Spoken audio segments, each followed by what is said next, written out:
नमस्कार स्टूडेंट्स। जो last video मैंने आपके लिए हिंदी में अपलोड किया था वो सुपरफिशियल फेसिया था। उस वीडियो में मैंने आप लोगों को बताया था कि सबसे पहले हम इंसिजन स्किन में देते हैं, उसके बाद हमें सुपरफिशियल फेसिया मिलता है जो कि फाइब्रोफैटी टिश्यू है जिसमें कि cutaneous nerves and blood vessels होते हैं। सुपरफिशियल फेसिया को हटाने के बाद हमें एक इनइलास्टिक मेम्ब्रेनस स्ट्रक्चर मिलता है जो बॉडी को लगभग कवर करता है सभी दूर, उसका नाम होता है डीप फेसिया। तो आज के वीडियो में हम डीप फेसिया के बारे में पढ़ेंगे। डीप फेसिया क्या है? अगर मैं अपना पॉइंटर डीप फेसिया पे घुमाऊं तो it is an inelastic membrane like structure होता है। सो डीप फेसिया एक थिन मेम्ब्रेन लाइक स्ट्रक्चर है जिसका की कैरेक्टर है कि वह इनइलास्टिक होता है। इसका मतलब ये होता है इनइलास्टिक कि अगर हम इस पेपर को जैसे हम इसको स्ट्रेच करना चाहें तो वो स्ट्रेच नहीं होगा और काफ़ी वो होता है, आई मीन टू से इनइलास्टिक होता है।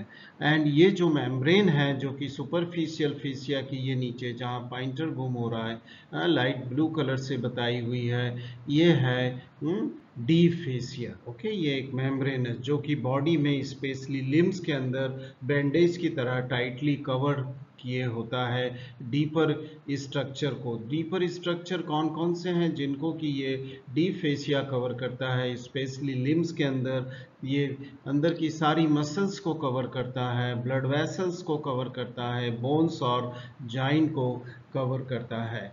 ये डीप फेसिया अपने लिम्स में अपर लिम और लोअर लिम के अंदर बहुत ही अच्छा डेवलप होता है, किंतु बॉडी के कुछ पार्ट्स हैं जैसे कि फेस है, फेस में डीप फेसिया एब्सेंट होता है। उसी तरह डीप फेसिया लोअर एब्डोमेन में भी एब्सेंट होता है जहां वो एक बहुत ही थिन मेम्ब्रेन के रूप में प्रेजेंट होता है।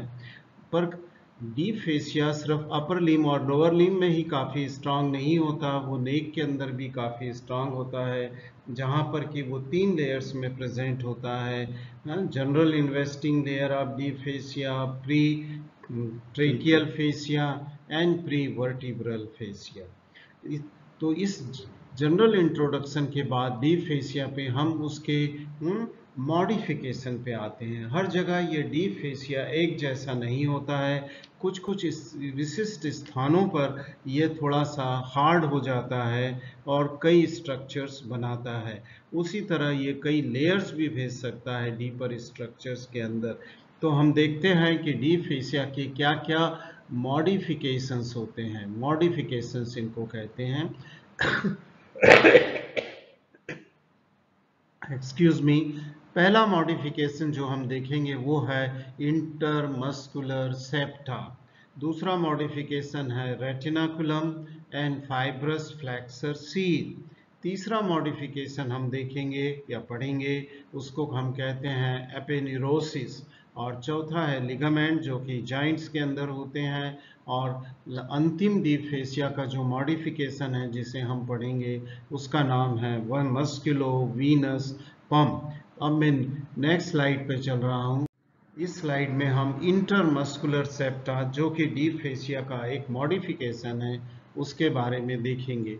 अब ये जो डीप फेसिया जो कंप्लीटली कवर करता है लिम्स को, स्पेशली उसके अंडर सरफेस से ओके एक सेप्टा जैसा प्रोलॉन्गेशन होता है जिसको हम इंटरमस्कुलर सेप्टा कहते हैं, जो कि डीप फेसिया की अंडर सरफेस से निकलकर बोन के ऊपर अटैच हो जाता है।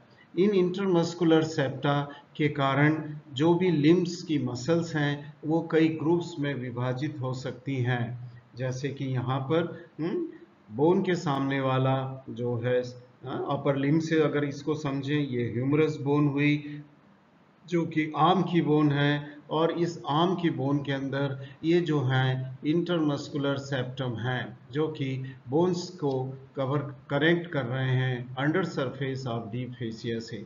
इन्होंने जो डीप मसल हैं उनको कंपार्टमेंट्स में डिवाइड कर दिया है, जैसे कि आगे की तरफ फ्लेक्सर मसल्स हैं और पीछे की तरफ एक्सटेंसर्स मसल हैं। ओके, सो ये जो डीप फेसिया है जिसका मॉडिफिकेशन इंटरमस्कुलर सेप्टा है वो एक काम करता है कि अलग अलग तरह की मसल्स को फ्लेक्सर एक्सटेंसर को उनके ग्रुप में डिवाइड कर देता है, जिससे कि ओके ये अपना फंक्शन इजली और अच्छी तरह से कर सके।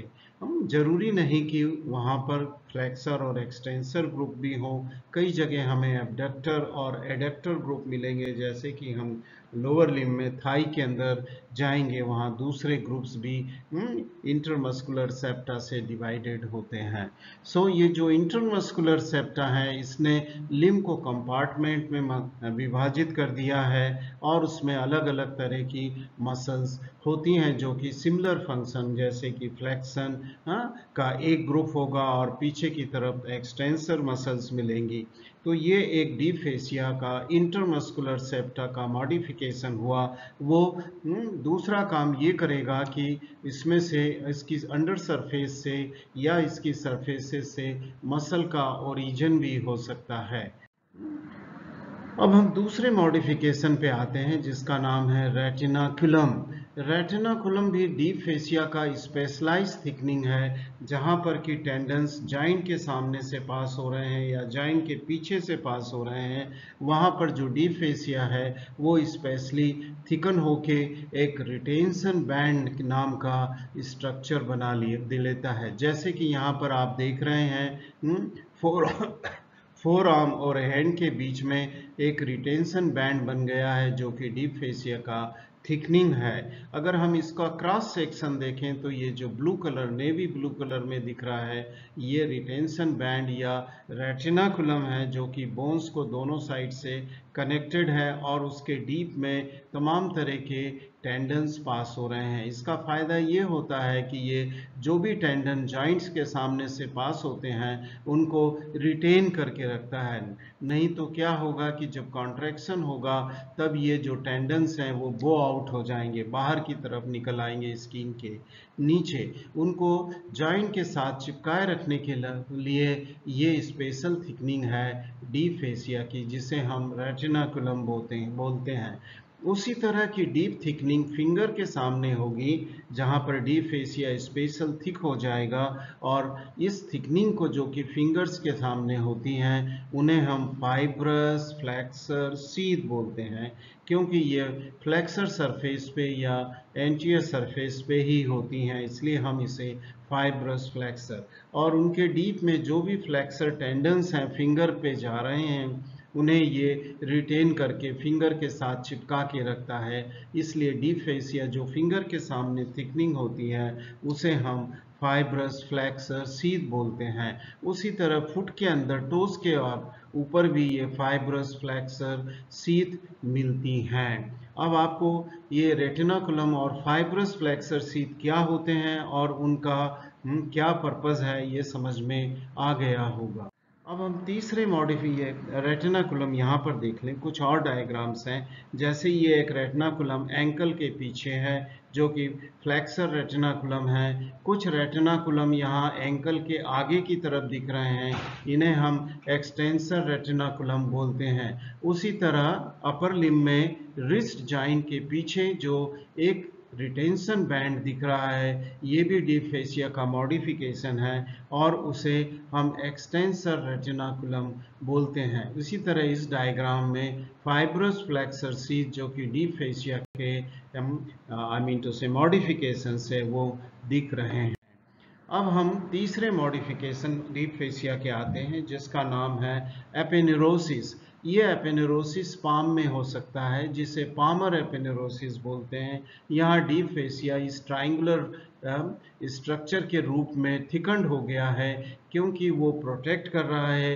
पाम के नीचे तमाम सारी नर्व्स एंड वेसल्स जा रही हैं और टेंडन जा रहे हैं, उनको रिटेन भी करता है और उन नर्व्स एंड वेसल के सॉफ्ट स्ट्रक्चर को प्रोटेक्ट भी करता है। तो इस तरह का जो डीप फेसिया ट्राइंगुलर एपेनेरोटिक स्ट्रक्चर बना रहा है उसे हम पामर एपेनेरोसिस बोलते हैं। उसी तरह के पामर एपेनेरोसिस दूसरे डायग्राम में सोल के अंदर भी मिलेंगे, जहां डीप फेसिया स्पेशली थिकन हो गया है और डीपर जाने वाले ये ब्लड वेसल्स और नर्व हैं उनको प्रोटेक्ट करेगा, क्योंकि वॉकिंग में वो इंजर्ड हो सकते हैं। उसी तरह तमाम सारे टेंडन जाएंगे जो कि डिजिट्स में जा रहे हैं, उनको भी प्रोटेक्ट करेगा। नाउ ये जो एपेन्यूरोसिस हैं वो सिर्फ डीप फेसिया के मॉडिफिकेशन पाम एंड सोल में ही नहीं होते, कभी कभी ये टेंडन भी बना लेते हैं। कुछ फ्लैट मसल जैसे एब्डोमेन की मसल हैं जो कि एब्डोमेन में है, वो फ्लैट मसल हैं और वहाँ पर भी उनका टेंडन काफ़ी थिन मेम्ब्रेनस हो जाएगा, उसे भी हम एपेन्यूरोसिस बोलते हैं। तो कंफ्यूज ना होइए, एपेन्यूरोसिस पाम और सोल में ही नहीं होते। एपेन्यूरोसिस जो कि फ्लैट मसल हैं उनके टेंडन को भी जब फ्लैट हो जाता है तो हम उसे एपेन्यूरोसिस बोलते हैं। चौथा मॉडिफिकेशन जो डीप फेसिया का है वो बोन्स को आपस में एक दूसरे से जॉइंट करेगा। इसमें एक बोन दूसरी बोन से ये ग्रीन कलर के स्ट्रक्चर से हम जॉइंट हैं, जो कि एक आई मीन टू से बहुत ही स्टेबिलिटी प्रोवाइड करता है जॉइंट्स को, एक बोन को दूसरे बोन से अलग नहीं होने देता। तो ये एक मेन स्ट्रक्चर है जो कि जॉइंट की स्टेबिलिटी प्रोवाइड करता है। और इस मॉडिफिकेशन को, जो कि फ्लैट हो सकते हैं या राउंडेड हो सकते हैं, डीप फेसिया के मॉडिफिकेशन को हम लिगामेंट्स बोलते हैं। ये जॉइंट्स के लिगामेंट्स भी एक तरह के डीप फेसिया की मॉडिफिकेशन हो सकते हैं, जो कि बोन को एक दूसरे से अलग नहीं होने देते। इनका कैरेक्टरिस्टिक ये होता है कि ये भी डीप फेसिया की तरह कोलेजन के बंडल होते हैं और डीप फेसिया का स्पेशलाइज थिकनिंग होता है जो कि इनइलास्टिक होता है। इसलिए अगर आप दो बोन्स को जो जॉइंट बना रही पकड़ के खींचना चाहें तो वो नहीं खींचने देंगे, क्योंकि वो इनइलास्टिक है। लास्ट मॉडिफिकेशन जो डीप फेसिया का मैं आपको पढ़ाना चाहता हूँ वो ये है कि ये एक मस्कुलोवीनस पंप फंक्शनल फंक्शन इंपॉर्टेंस का फंक्शन करता है डीप फेसिया। यहाँ पर देखिए, ये जो है आर्म का है क्रॉस सेक्शन, उसमें ये डीप फेसिया ने कंप्लीटली कवर कर लिया है और उससे इंटरमस्कुलर सेप्टा जाकर के निकल कर बोन को अटैच हो रहे हैं। अब ये जो डीप फेसिया है, मैंने बोला एक टाइट कवरिंग बनाता है, बैंडेज बनाता है, स्लीव बनाता है जो कि मसल्स को कवर करते हैं। और चूंकि डीप फेसिया का स्ट्रक्चर और कैरेक्टर ये होता है कि वो इनइलास्टिक होते हैं, इसलिए वो स्ट्रेच नहीं हो सकते। इसलिए जब भी मसल कॉन्ट्रैक्ट करती हैं, फ्लेक्सर हो, एक्सटेंसर हो, एबडक्टर या एडक्टर मसल्स हो, वो छोटी हो जाती हैं। छोटी हो जाती मीन्स स्वेल अप हो जाती हैं, सिकुड़ने के कारण वो स्वेल अप हो जाती हैं। उसके कारण मसल के अंदर प्रेशर जनरेट होता है और जो भी डीप वेन है मसल्स में से होकर पास होती हैं उनके ऊपर प्रेशर एक्सर्ट करेगा।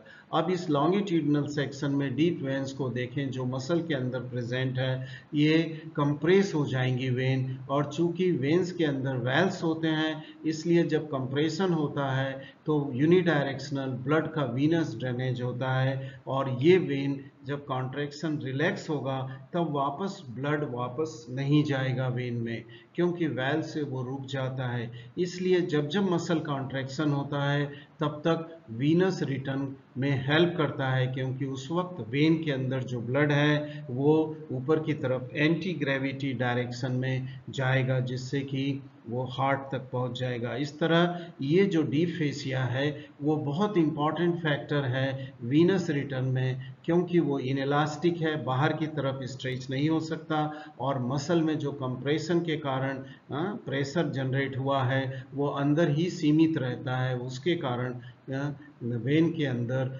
जो ब्लड है वो आगे की तरफ बढ़ता है, आगे means towards anti gravity direction towards heart. इसलिए कहते हैं कि हमें एक जगह बहुत देर तक नहीं बैठा रहना चाहिए या लंबे समय तक एक ही स्थिति में अपने लोअर लिम्स को या लिम्स को नहीं रखना चाहिए, बीच बीच में उठ के चलना फिरना चाहिए, जिसके कारण कि मसल के कॉन्ट्रैक्शन के कारण वेन्स का जो फ्लो है ब्लड का वो मेंटेन रहे। इसीलिए कहते हैं कि जब आप लंबे दूरी के ट्रेवल पे जा रहे हैं तो वहाँ बीच बीच में उठकर प्लेन में चढ़ना चाहिए, जिससे कि आपका वीनस ड्रेनेज बना रहता है, क्योंकि मस्कुलर कॉन्ट्रैक्शन के कारण और जो क्लॉट बनने की वो है संभावना वेन के अंदर वो नहीं होती है। अब ये जो है मैंने लगभग सभी चीज डीप फेसिया की कवर कर ली हैं। लास्ट स्लाइड में कुछ फंक्शन को रिवाइज कर दूंगा डीप फेसिया के, और ये आपका वीडियो समाप्त होगा। तो फंक्शन क्या है डीप फेसिया के? Deep fascia forms a tight in elastic sleeve, जो है एक तरह का वो स्लीव बना लेती है चारों तरफ, ओके, लिम्स में, ओके, ट्रंक के अंदर, ओके, नेक के अंदर। और ये जो स्लीव है ये प्रोवाइड करती है शेप टू द लिम्स और help in the efficient contraction of the muscle को कॉन्ट्रैक्ट करने में हेल्प करती है, जिससे कि वीनस रिटर्न आसानी से हो जाए। अब ये शेप लिम्स को और ट्रंक को देती है, क्योंकि दोस्त पीपुल आपने देखा होगा कि जो मस्कुलर होते हैं, जो जिम जाते हैं, काफ़ी अच्छी मस्कुलर बॉडी होती है, उनका शेप बहुत अच्छा होता है, क्योंकि फैट तो होती नहीं सुपरफिशियल फेसिया में, और जो डीप फेसिया है वो मसल को बड़े इंटीमेटली बहुत ही टाइटली कवर करता है, इसलिए उनका फिगर बहुत अच्छा होता है। ये बॉडी फिगर डीप फेसिया से हम किसी का बॉडी फिगर देख सकते हैं, ओके। और ये डीप फेसिया का दूसरा फंक्शन है कि जो डीपर स्ट्रक्चर स्पेशली इन नेक में बहुत सारे important blood vessels, trachea, oesophagus सब नेक में से होके जाते हैं, और ये डीप फेसिया उनको पोजीशन में रखता है। अंडर सरफेस जो इंटरमस्कुलर सेप्टा के हैं या मसल के, जो डीप फेसिया का अंडर सरफेस है वो कभी कभी मसल को अटैचमेंट भी देता है या ओरिजिन देता है, या कभी कभी इंसर्शन भी प्रोवाइड करता है डीप। तो ये एक दूसरा फंक्शन है। उसी तरह इंटरमस्कुलर सेप्टा कंपार्टमेंट बना लेते हैं, फ्लेक्सर, एक्सटेंसर, जिससे कि मसल इफिशिएंटली कॉन्ट्रैक्ट कर सकें, और कभी इन्फेक्शन हो जाए एक कंपार्टमेंट में तो वो दूसरे कंपार्टमेंट में स्प्रेड ना हो सके। इसी तरह रेटिनाकुला है, जो कि जॉइंट्स के सामने होते हैं। डीप फेसिया की थिकनिंग वो कभी कभी टेंडन को तो रिटेन करके ही रखते हैं, जॉइंट से चिपकाए रखते हैं, उसी तरह वो डायरेक्शन भी टेंडन का चेंज कर सकते हैं, ओके। उसी तरह जो लास्ट फंक्शन है, ligaments provide stability to joint. Ligaments कहाँ होते हैं? जॉइंट्स में होते हैं, जो दो बोन को कनेक्ट करते हैं। उनका मेन फंक्शन होता है जॉइंट की स्टेबिलिटी को बनाए रखना। इस तरह से हमने कई फंक्शन देखे डीप फेसिया के। नेक्स्ट वीडियो के अंदर में आपको नया स्ट्रक्चर पढ़ाऊंगा जो कि डीप फेसिया के नीचे मिलता है। Thank you very much for watching this video।